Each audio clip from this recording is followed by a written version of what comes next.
everyone. Today we're going to be covering simplifying expressions by combining like terms and by distributing through parentheses. So the first thing we're going to cover is combining like terms. When we combine like terms, all we're really doing is matching and adding.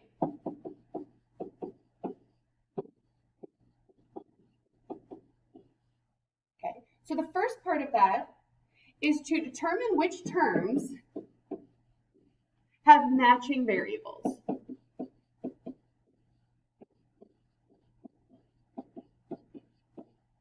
So remember that terms are the pieces of an expression.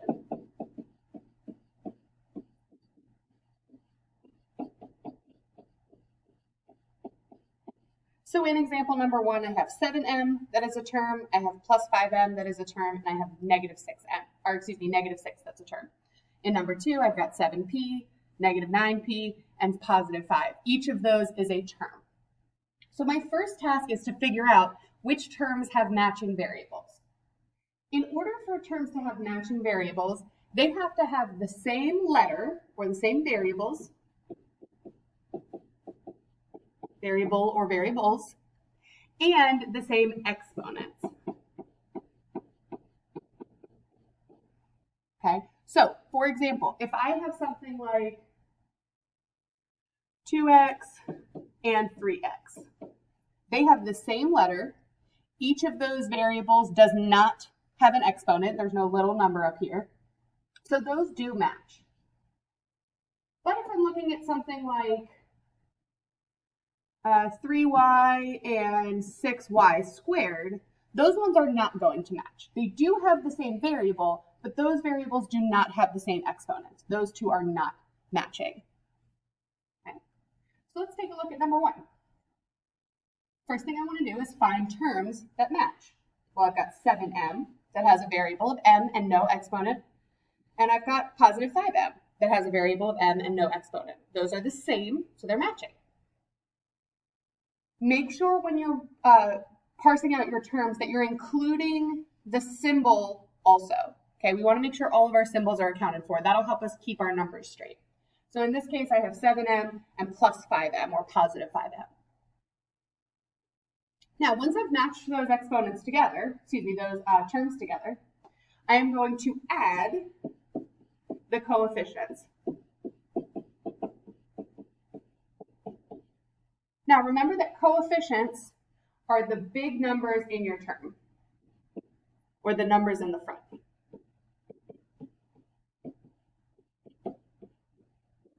Okay, so the coefficient on 7m is this 7. The coefficient on 5m is 5. So in order to combine those two terms that match, I'm going to add those coefficients together. So 7 plus 5 gives me 12. And then I'm going to keep the variable.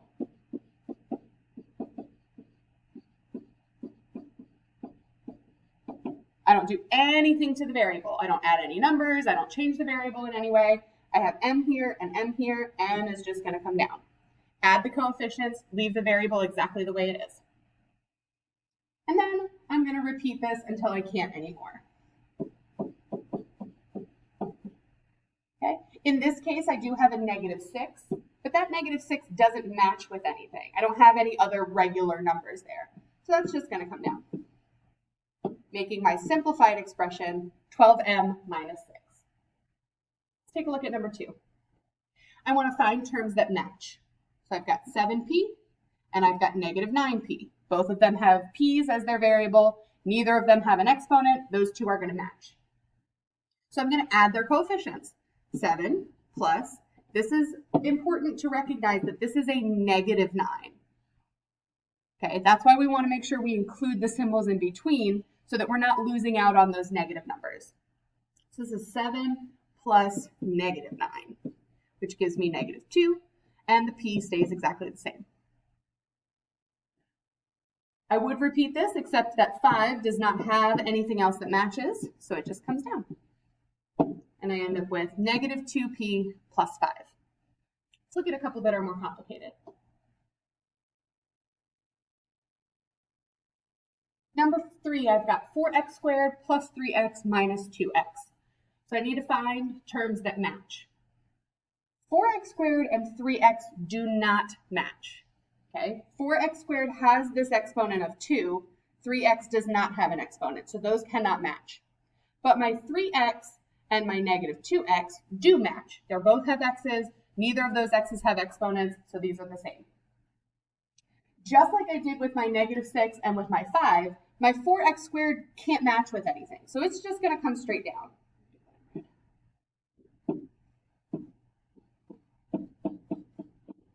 There's nothing to combine it with. It's all by itself. It just comes down. As for my 3x and my negative 2x, I'm going to do exactly what I've been doing and add those coefficients. So 3 plus negative 2 is going to give me positive 1, and I leave the x the way it is.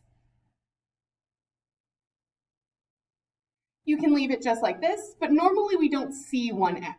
So you can also rewrite this as 4x squared plus just plain old x. Either of those is okay with me. Okay. Number 4, let's do some matching. I've got a 5x, I've got a negative x, and I've got a 3x. So there's my x terms that match.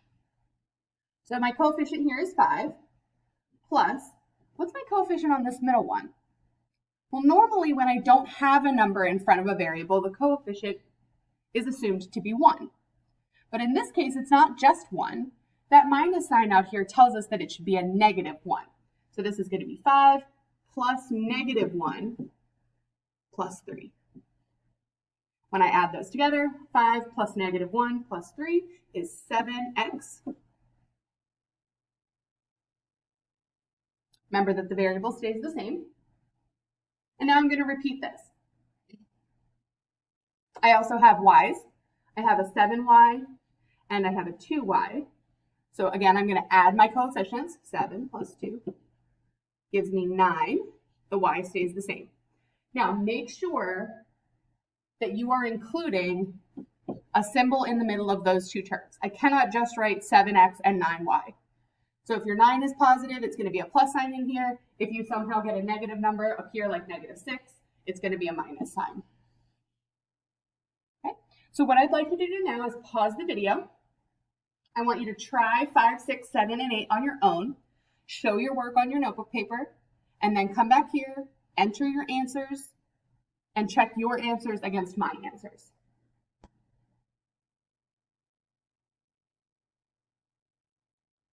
All right, go ahead and check your answers for 5, 6, 7, and 8.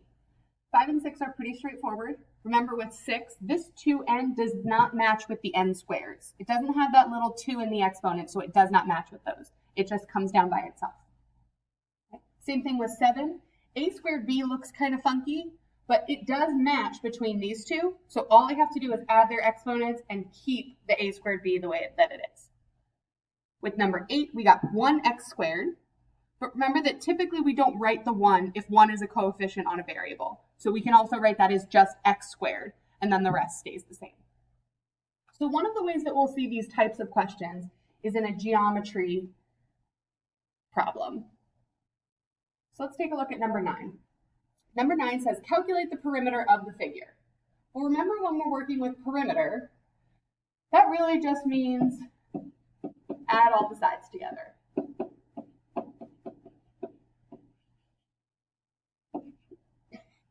So let's do that. I'm going to take the first side, 2x plus 1.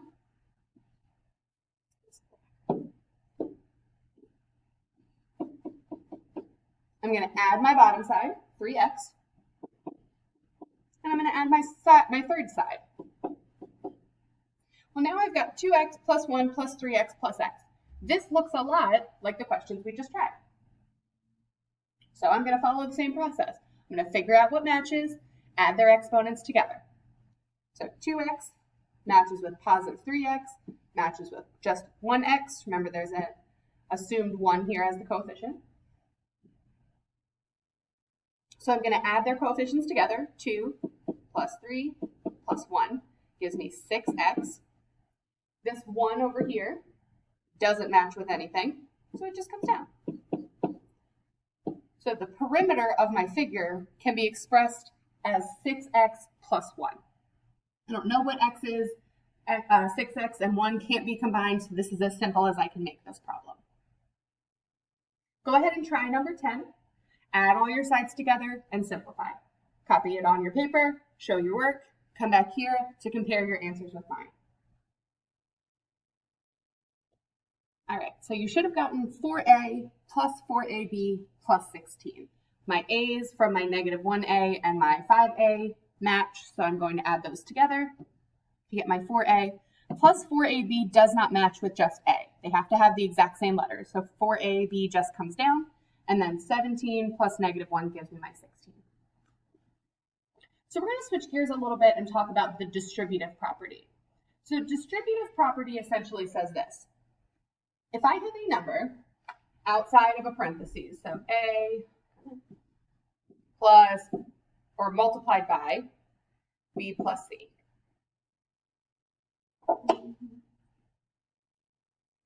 B plus c. Normally, I would do b plus c and then multiply that sum by a. But if I don't know those letters, sometimes that doesn't really work for me. So another option that I have is to multiply the outside number by each of the terms inside. So I would do a times b and a times c. Okay. So the first thing that's going to give me a hint that I need to distribute is that I'm going to look for parentheses.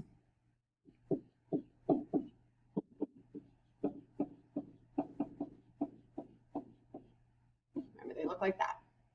Okay. If I don't have any parentheses, there's no distributing to do. But in all these examples, I do have parentheses. So the way that I'm going to get rid of those parentheses is by distributing like we just talked about. So I'm going to multiply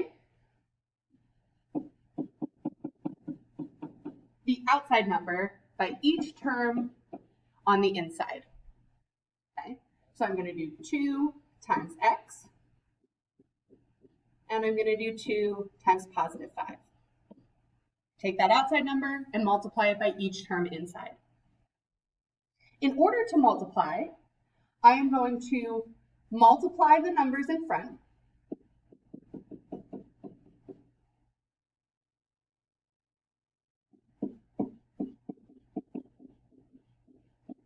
Remember, the numbers in front are called coefficients.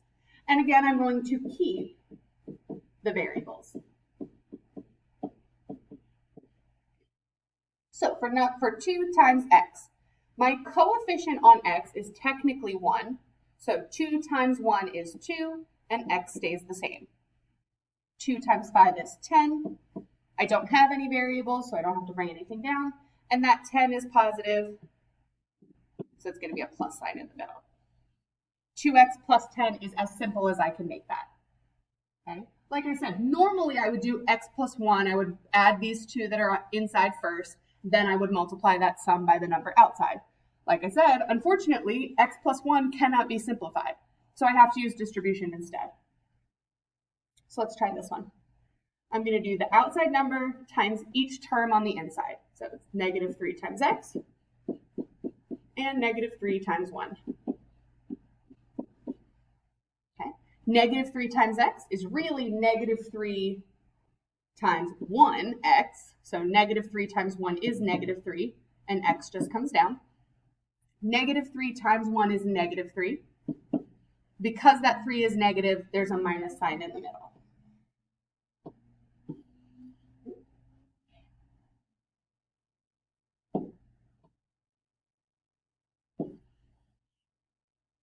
And this works no matter how many terms you have on the inside. So let's look at number 3. I'm going to do this negative 4 times each of these terms. So negative 4 times x.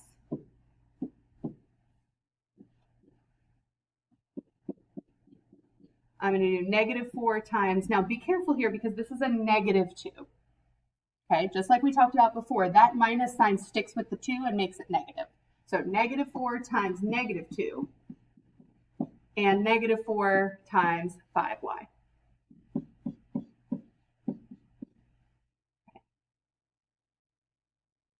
I'm going to multiply my numbers together. So negative 4 times the 1 coefficient here is negative 4, and x just comes down. For my second term, negative 4 times negative 2, negative times negative is a positive 8. And then negative 4 times 5 gives me negative 20, and the y comes along. So I end up with negative 20y for that term.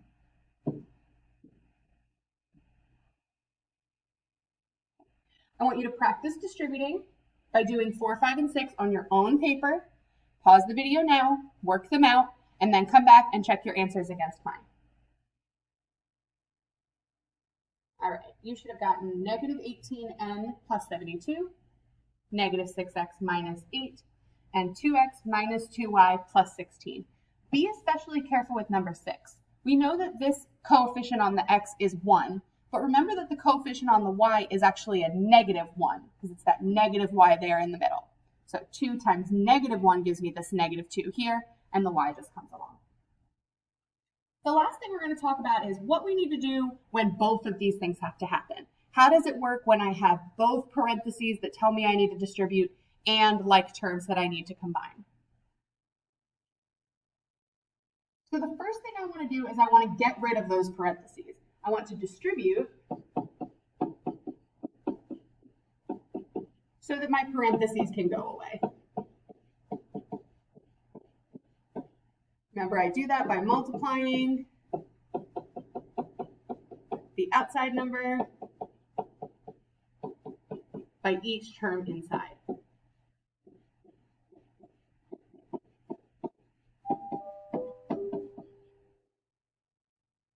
So for number 1, I need to get rid of this parentheses around the 2x minus 3.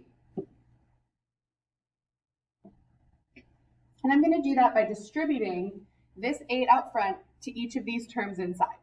So 8 times 2x and 8 times negative 3. Be careful with your signs. Now this 6x is not part of my distributing. It's not touching the parentheses. It's not inside the parentheses. It doesn't have anything to do with my distribution. So it's just going to come down and hang out until we're done with that step. So I'm going to do 8 times 2x. 8 times 2 is 16, and x just comes along. 8 times negative 3 is negative 24, and that 6x came down. Now, once I'm done with the distributing and I have no more parentheses, I'm going to combine like terms.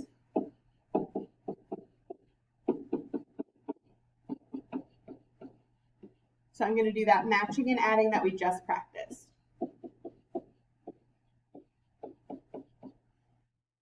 So I've got a 6x here. I've got a 16x here and a negative 6x there. Remember that I match them up and then I add their coefficients. 16 plus negative 6. 16 plus negative 6 gives me 10. X just comes along. Negative 24 doesn't have anything to combine with. There's no other plain numbers, so negative 24 comes straight down. And 10x minus 24 is my most simplified version of this expression up here. Now, number 2 gives us a little tricky one. So here are my parentheses, right here. That's what I'm trying to get rid of. But the number in front of those parentheses is a weird one. There's not really a number out there. Well, remember, when there's not really a number, it is assumed to be 1. So technically, that's a negative 1 outside of there. These are the trickiest kind that I've seen. So the distribution is going to happen with this negative 1 and then the y minus 6 in the parentheses. 10 is not part of the distribution. He's going to come down and hang out until we're done. Negative y is also not part of the distribution. He's going to come down and hang out until we're done. And we're going to try to simplify this part right in here. So negative 1 times y.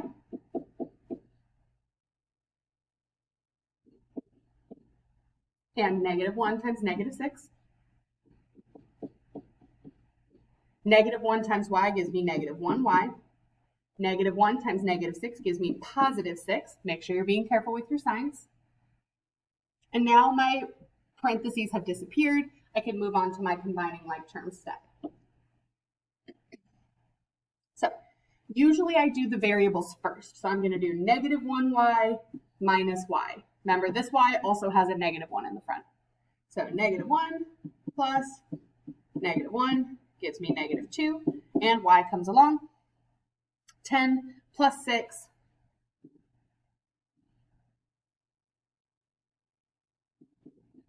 gives me plus 16.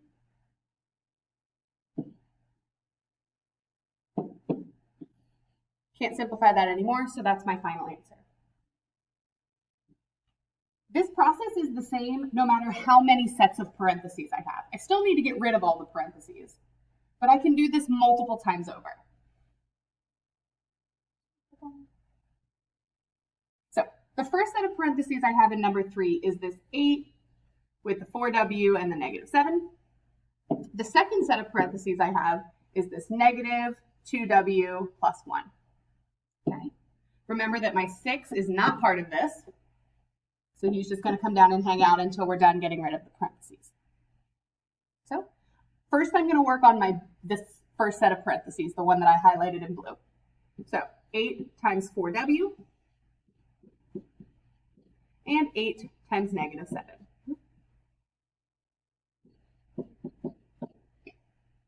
8 times 4 is 32, and w just comes along. 8 times negative 7 is negative 56. So now I'm done with this one. I'm going to move on to my second set of parentheses. Negative 1, remember there's a 1 in front, negative 1 times 2w, and negative 1 times positive 1. Negative 1 times 2w is negative 2w. Negative 1 times positive 1 is negative 1. Now that all my parentheses are gone, I can combine my like terms. Again, I start with my variables, so 32w minus 2w, 32 minus 2 gives me 30w's, and 6 minus 56 minus 1,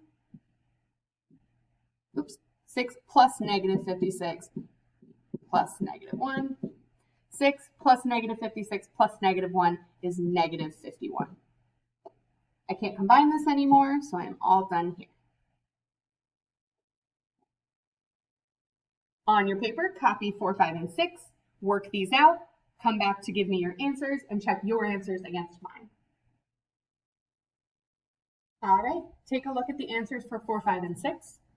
Number 4, you should have gotten negative 40k plus 0, but normally we don't say plus 0. I wouldn't say 5 plus 0, I would just say 5. I wouldn't say 9 plus 0, I would just say 9. So I don't have to say negative 4k plus 0, I can just say negative 40k. For number 6, make sure you keep this sneaky negative 1 out front. Negative 1 times negative 1 is a positive 1, and then when we combine those together, we should get 19x minus 11. So if you have any questions, make sure you jot them down, bring them to class. We'll go over it then. Thanks so much.